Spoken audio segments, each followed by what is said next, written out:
Now, welcome to another edition of News from Naboo with Thor's Lightning Takes. And let's get right to the news. All right, before we delve into the news, I kind of wanted to start with a ramble. I've been seeing a lot of whispers going on throughout some of the communities we look at, as well as our own Discord. Do you think D23 was a disappointment for Star Wars fans? Like the D maybe stood for disappointment this year? D for disappointment. I mean, Marvel too, right? I think I've seen more people upset about Marvel than Star Wars, actually. Yeah, Marvel was just a re-announcement of all the projects we already knew were coming, as well as some teasers and a couple of trailers, so they didn't really get anything new. But they got so much new at their last event at Comic-Con that I don't know what new they could have expected. I think you hit the nail on the head. I think Comic-Con is the premier event across, all spectrums, if you will. It is the place to showcase your coming goods. Absolutely. And so I think they could have held something back for this, but why at the same time? It's so, it's such a weird thing because, Star Wars had, a celebration in May, then, Comic-Con in July, and now we have D23. It's like, what do you, would you rather they just give it all at once or trickle it out or I don't know. It's hard to say. Marvel's plan goes out so far, and it's so concrete that it's weird. I know there was a lot of disappointment when Kevin Feige announced there's going to be no Fantastic Four news, especially after all the rumors. Oh my goodness, Wolverine was. I mean that is part of the problem, though, isn't it? That might even be a bigger problem than having all these different conventions that you got to try to have something relevant at. You have the fans who are getting these rumors and leaks from places, and you're not confirming nor denying them. No, they didn't. Well, that's the thing. They didn't deny any of it. They just, as far as we know, they just said, we're not going to basically say anything.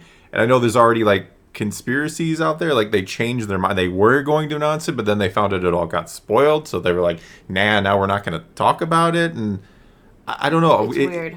It feels like on this side of the fence, we have this strange cat and mouse game with information and news, where on their side, they might just we have nothing. These are all rumors, yet at the same time, they don't want to come out and say none of that is true when perhaps there's a shred of truth in it. Maybe Disney should, I know it sounds weird, maybe they should kind of give up on their own convention. I don't think they will. Leave it for their real Disney stuff, okay. their Disney Pixar Yeah, I think titles. That would be better. I think that's what it is. Maybe take Marvel too. and Star Wars away from it. Just because leave park announcements, for Disney parks and stuff. Disney movies, But leave the rest of it. Star Wars has its own convention, and then there's Comic-Con. Why muddy the water? Yeah, that's what I think. With 3 conventions a year, we can announce the same thing over and over. Yeah, I think. Or nothing, in Star Wars' case. Yeah, I think those are the two main problems. You have too many conventions and not enough content, unless you want to just, drop it out or dribble it out, if you will, here and there at each of these conventions.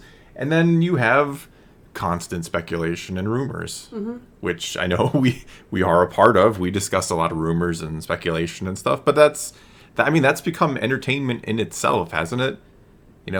Not that I'm saying we are oh yes, we are your entertainment. That's not exactly what I mean, but talking about these things. When I was, a kid, whether it be sports or movies or TV shows, there was no internet. So if you talk to your friends about it or your family, that was about it. There was no internet you could go to just watch and speculate continuously. And I think it's a good thing and it's a detrimental thing because it does get people more excited for these things than they ever have before. It's funny to kind of realize more people probably watch talking about entertainment than actually entertainment itself in some cases. Right, because entertainment is generally a topic point. Did you see this movie? What did you think about it? Did you see this show? Let's discuss what we think about it. What do we think is going to happen? That's much longer than the 30-minute TV program we might be watching. Well, yeah. It's funny. Some people will watch multiple different, content creators, which, again, I understand the irony here because that's what we do. We're talking about it and you're listening to us talk about it when you could be watching a show right now or a movie and just enjoying the content or the, without all the context around it, I guess you could call it. But that context has become entertainment in itself and part of the hobby, I think. It is.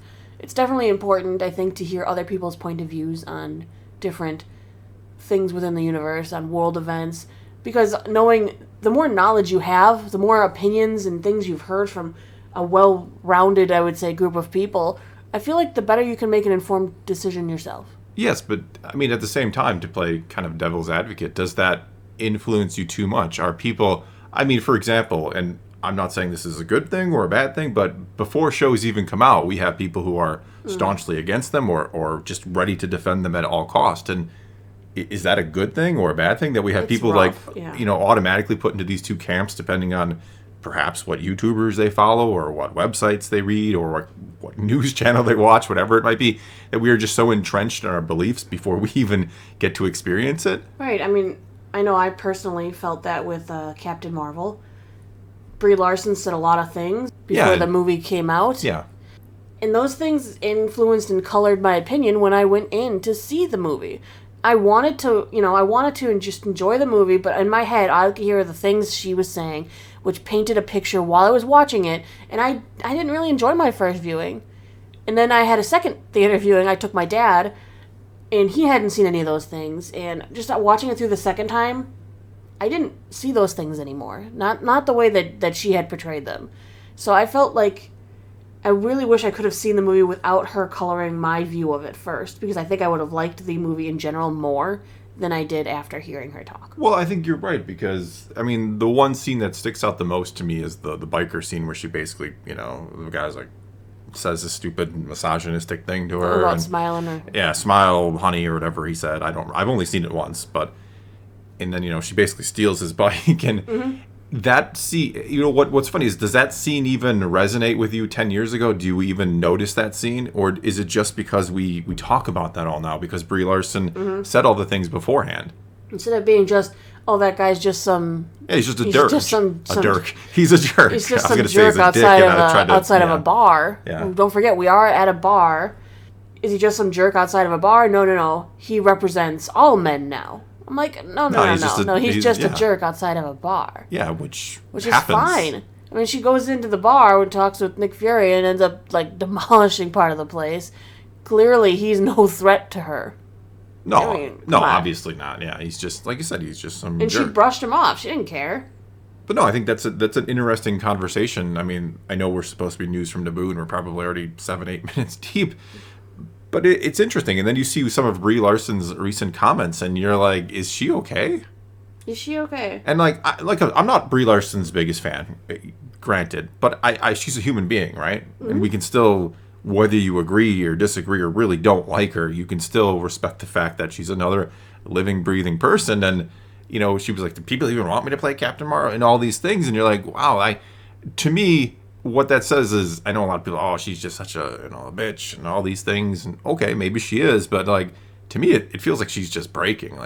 Can you imagine what it's like to have videos constantly made about you, daily? You probably could go on YouTube and find, even when you're not in the limelight, people still talking about you. Mm-hmm. It's gotta mess with your head. I mean, just someone who That's why I try to separate actors from their roles, and I don't. People can do whatever they want to do. Personally, I don't troll them. Well, as I've said before, the valid criticism is fine. You can criticize her movies. That's fine. If you're willing to put yourself out there in a film, you have to expect there are people who are not going to like you or like your work or whatever. But that doesn't mean, again, that there isn't a person behind there that might be just taking all that in and just going insane behind the scenes. I don't know. Like I said, I'm not her biggest fan. I'm not really trying to defend her. I know people are, oh, Thor, you're good. No, that's not what it is. But she's a person. And as someone who has read plenty of negative comments, who's had people tell me to go kill myself because I didn't like a Star Wars movie, it does, no matter how thick your skin is, no matter how much you just want to say, it's 180 on the internet, it gets to you. Yeah. Let's move into the news. All right, let's move to the... No, hopefully people enjoyed this. Yeah. Something happier, I guess. Yeah. I don't want any more of that. Disney's Galaxy's Edge is going to have Mando and Grogu join the meetable cast characters in November. I'm surprised that already hasn't happened. Well, you know why it has not happened, correct? No, I don't. Because it wouldn't be canon. Yeah, but Galaxy's Edge, Batuu, takes place during the sequel trilogy. Yeah, but here's the thing with Galaxy's Edge. It's already not canon because you have people from around the Earth coming to this place and just walking through it, and That already in it's itself. It's supposed to be you immersing into a canon environment. I understand that, but I mean, already events transpire there on a daily basis that are not rooted in canon. It's just people going to a theme park. I don't want to hear that. That doesn't exist. So at the D23 Parks presentation, Favreau walked onto the stage, revealed that Mando and Grogu would be able to meet and greet fans as part of the Galaxy's Edge experience at Disneyland. The announcement was accompanied by, of course, a cast member dressed as Mando walking on stage, turning to side, revealing he's carrying Grogu. Hooray. So is it a little animatic, or what is it? Yeah, probably a little animatronic guy. Yeah, animatronic. Mm-hmm. But I'm sad to say it was not indicated if this would happen at Hollywood Studios. Just at Disneyland specifically being mentioned. I mean, the lore in Galaxy's Edge, like we said, is set during the sequel trilogy in order to have canon going on and stuff. Up until now, only sequel characters could appear in the park to be consistent with the continuity of the franchise. But it appears now that Lucasfilm is going to be playing with this a little bit for the sake of park guests who want to see more characters at various points in the timeline. What a shock. I mean, I could have told you that 5-6 years ago when you were going to build this thing. But this could add fuel to the rumor, because there is a rumor right now that in Season 3 of Mandalorian that they will be going to Batuu. Yeah, probably. And if they go to Batuu, then it makes sense that they could have been on Batuu at one point in time. I'm stunned that hasn't happened already. I'm stunned the sequels didn't go to Batuu at all.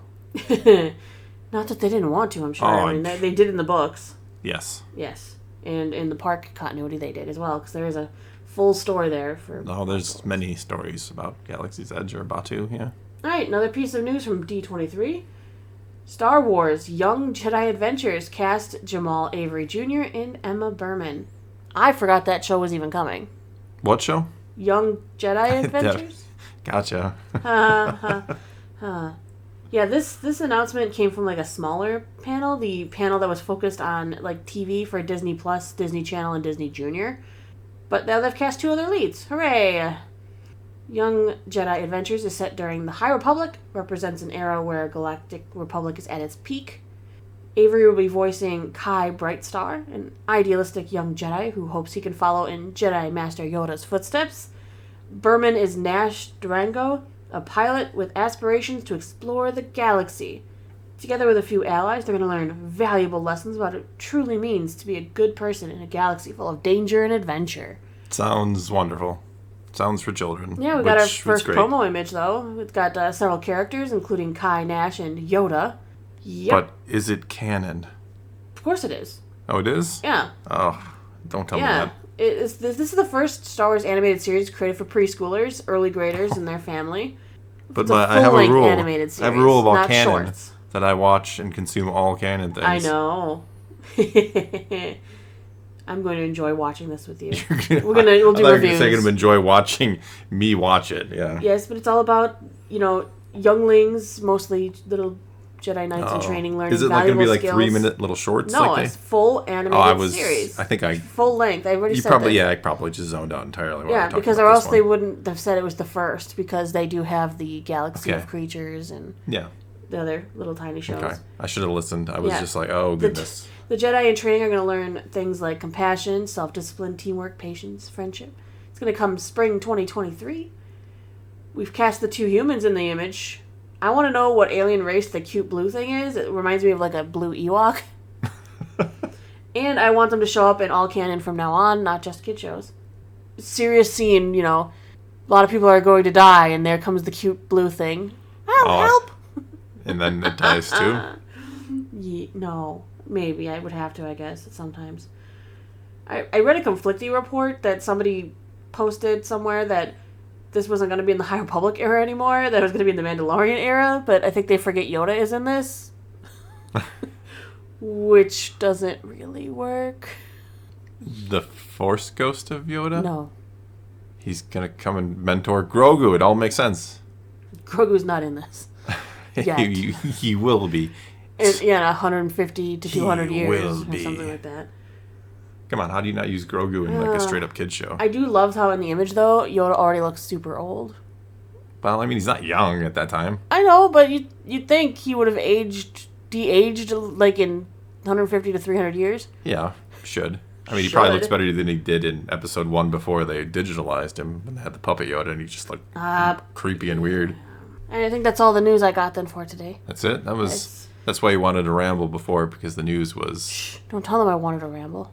I never want you to ramble. You're like, maybe you can ramble a little bit today. I got nothing to talk about. Well, I have stuff to talk about, just... I can ramble all the day. I could literally stuff. probably just sit in front of this mic and ramble for 16 straight hours. Challenge. And then go to sleep for 8 hours and do it again the next day. I know. And you're shaking your head, but you know, like, yeah, he talks too much. Yeah, I have to listen to it. Yeah, I know. You listen to it all day. It must be wonderful. Yeah. But anyway, that is all we have for you this time. If you want the 16-hour Thor stream... No. I don't want to deal with that. I'm kidding. I have to sit there quietly all day and be like, shh. Why would you... Don't make noise. noise. You could come talk and stuff, too. No, I'd want to be like watching TV and people be like, what's Sailor watching? That's more interesting than Thor's Ramble. Let's go listen to that. I heard a noise. Do you have ghosts? No, it's Sailor. Sailor. She's... Sailor Boo with 2 N's and a Y. Exactly what you think. Sorry, I'm not done with that yet. That is my Discord handle currently. That is wrong. And it's from She-Hulk for the few people blessed not to have to know Madison that. was a breath of fresh air in She-Hulk because she finally gave me a comedic element I could laugh at. She did, actually, yeah. You've actually got more joy out of that than anything else in She-Hulk. Yes, she finally gave me something comedic that I could just enjoy and laugh at. That's what she was there for, and that was the job she did. All right. But anyway, that is all we got for you this time. Take to the comments below. Tell us what you think of the Ramble and today's mini pieces of news. Let's talk some Star Wars. And until next time, thanks for watching.